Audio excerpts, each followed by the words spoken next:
Right over here, guys. Right, oh, right here. Yeah. Just here, right.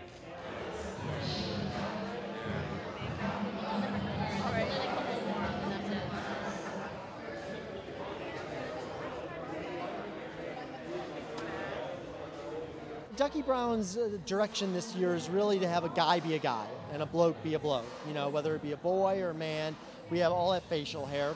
And it's really not about changing the look of a guy. You know, you're not going to see any of the guys looking the same on the runway, but it's really about enhancing who the guy is. It feels like nothing. Yeah, it's just like nothing, literally. The reason why we teamed up with Duckie Brown and they teamed up with us is because we want to have the guy come out in the look. We don't want to control and kind of fence a guy in.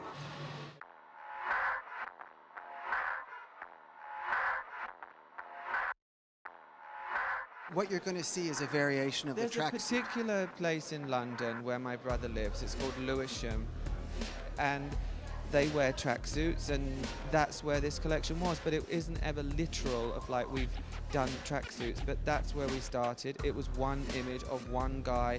There's groups of them, gangs of them. Yes, and there is a little bit of a gang thing here. I mean, actually, there was a lot of rioting in London, but we did not base it on that. It just happened at the same time.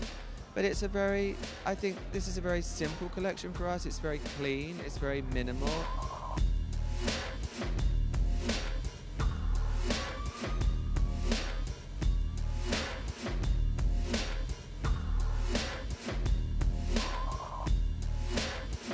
There is tailoring. The suit. We have taken the idea of the tracksuit or the idea of a new kind of suiting.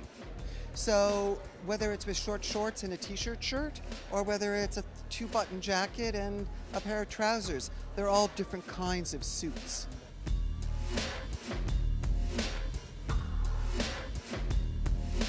We just feel very lucky. I mean, you know, to be given the opportunity to do shoes with Florsheim, which is such an incredible brand in American heritage, you know, and to do Florsheim by Duckie Brown is a great opportunity. It's not a Duckie Brown shoe, but it's a Florsheim by Duckie Brown shoe, which in some ways is fabulous because it actually more people can attain and afford a piece of Duckie Brown. So we're just really pleased to be able to dress men from head to toe.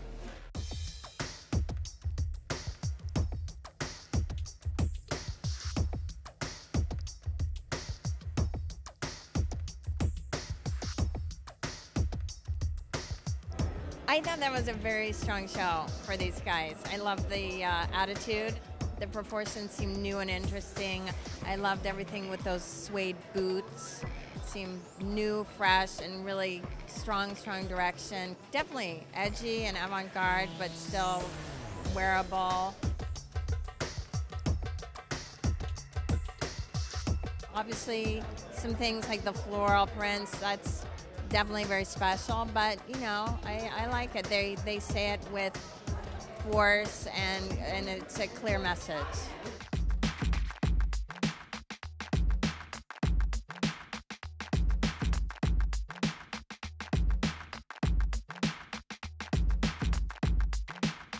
The first thing, I think that the two of them have such a great sense of humor, and what I love about their aesthetic in general is that they're able to take that humor and to inject it into the clothing. And you know, sometimes there are pieces that are just sort of really sort of far-fetched and silly, but the bulk of the collection is always, you know, really rooted in beautiful tailoring. One of the things that was really very much them were those just bold floral prints that, you just don't necessarily think of with menswear. You tend to think of a much more sober palette. And it wasn't done in a bashful or a subtle way. I mean, it was really full-blown floral blossoms on the clothes. And, you know, it's a hard sell. I mean, most men are just not going to wear that. But when I was looking at the collection, I kind of thought, okay, well, I could certainly see a young guy, a performer, a guy who's a little bit more artsy, wearing one or two of those pieces and mixing it with a plain t-shirt or, you know, a jean jacket or even just, you know, a blazer and having a little fun with it. No guy moves easily. That is not the nature of men in fashion. But I think it's our job as fashion designers to propose new ideas. And I think the rest of the world catches up eventually.